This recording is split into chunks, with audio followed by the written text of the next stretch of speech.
പവിത്രമായ ഭരണഘടനയിൽ തൊട്ട് നീ സത്യപ്രതിജ്ഞ ചെയ്തു.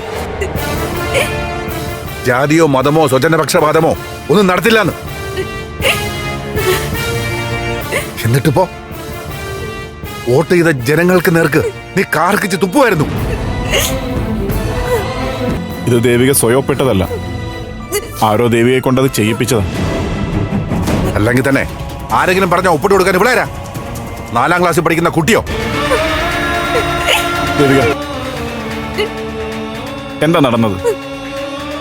ആരെങ്കിലും ഭീഷണിപ്പെടുത്തി അനുവാദം നേടിയെടുത്തതാണോ?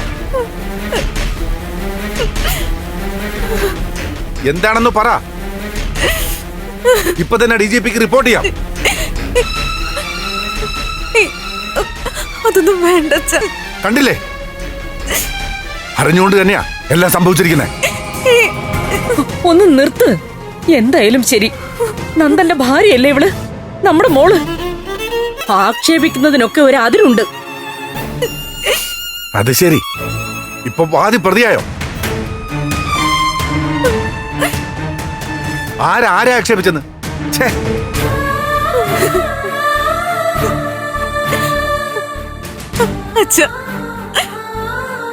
എന്നോട് ക്ഷമിക്കണം. ക്ഷമിക്കാനോ? നിന്നെ ഞാനൊന്ന് സിദ്ധു